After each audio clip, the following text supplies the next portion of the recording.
Hello everyone, beautiful day, about 33 degrees today, no wind, perfect riding conditions, and I have something just a little bit different for you guys today. It's a video about Kangaroo Island. My wife and I had a bit of a holiday there for 5 days, and I just want to show you Kangaroo Island and why it's worth a visit, so please join me.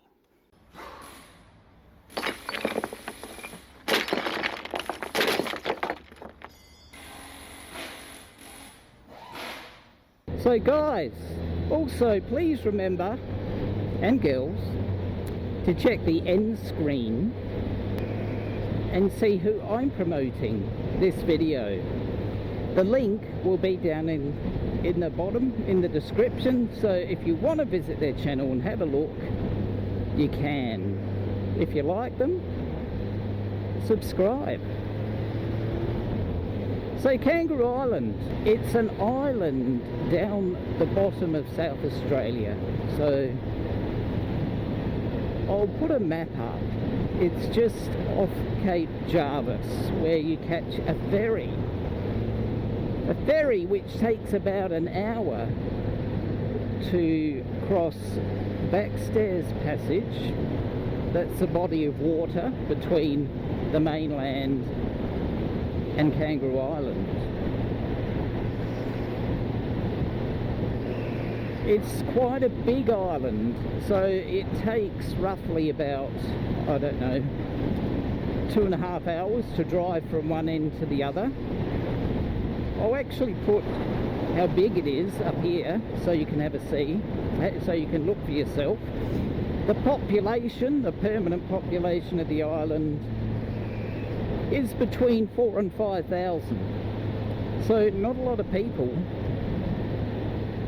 on this beautiful island. Now the island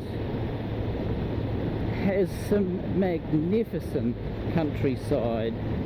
There's farmlands, there's a lot of farming, but there's also a lot of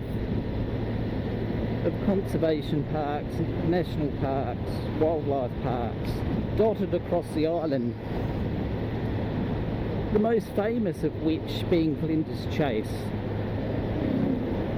which is just spectacular. My wife and I did the trip in the comfort of my car, and I think, I might have to get this corrected, that 25% of the island is national park or conservation park, which is a lot. So the wildlife over there is spectacular. The only thing I didn't get to see was a koala,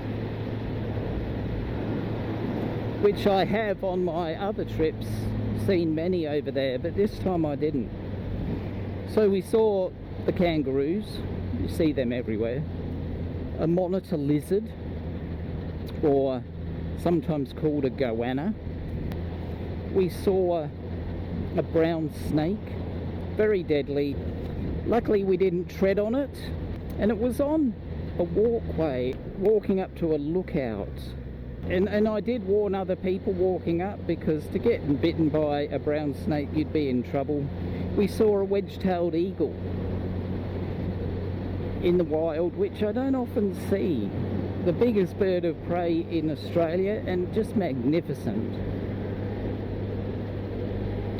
We saw plenty of pelicans, black swans everywhere, and we saw seals, and they were incredible to look at. I'm going to talk about the things that I think are worth seeing. Flinders Chase National Park. In 2020 there was a huge fire on Kangaroo Island. Half, or just over half, the island was burnt.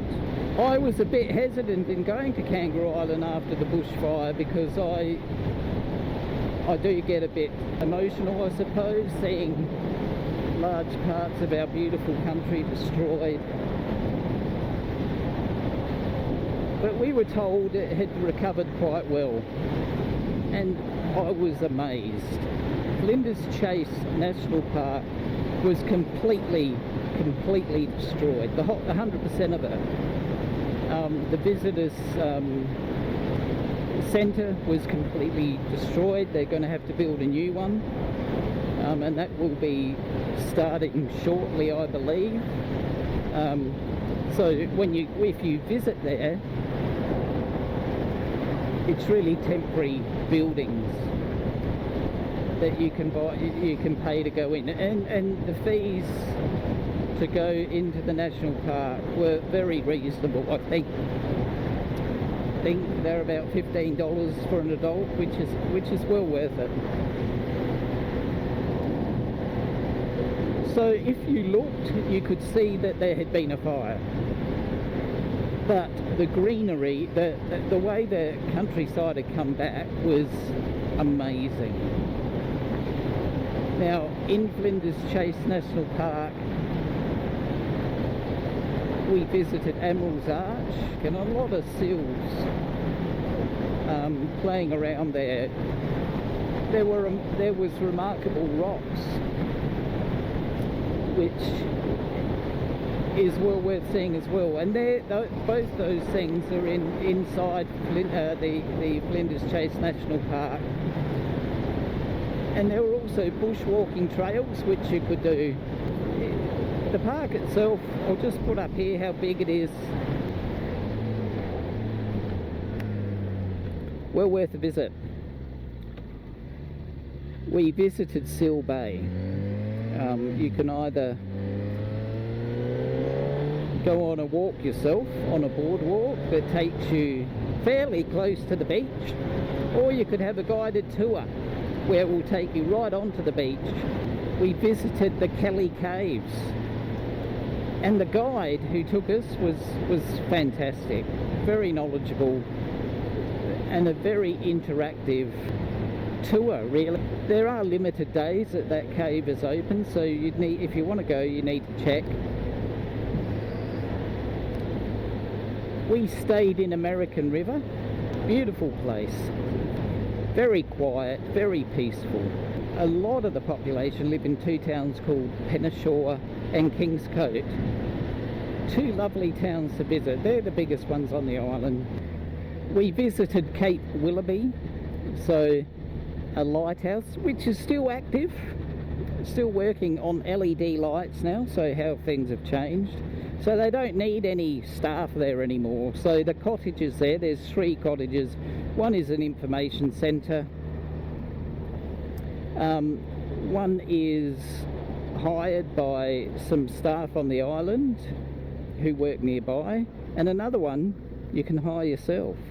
We visited Stokes Bay, which has an amazing secluded beach, and you need to go through, it's like the cliffside, through a very narrow walkway to get there, and I mean it's narrow. You need to breathe in if you're carrying a little bit of excess weight. Oh,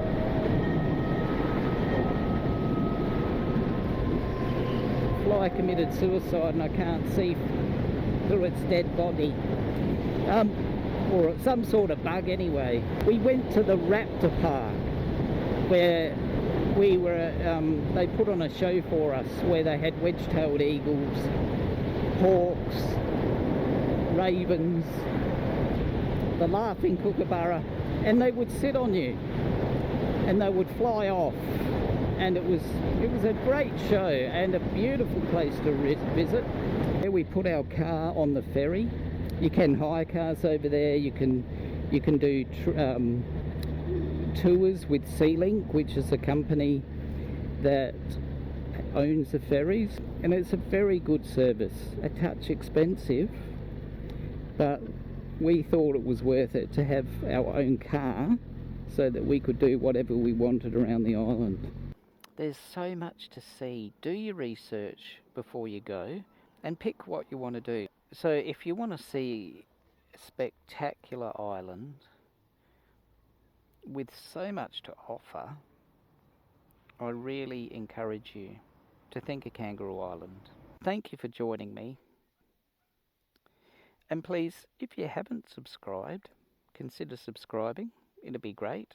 If you like this, give it a thumbs up and comment. I love your comments. Have you been to Kangaroo Island? If you have, where have you been? And let me know what you think. Take care, stay well, and I'll see you next time.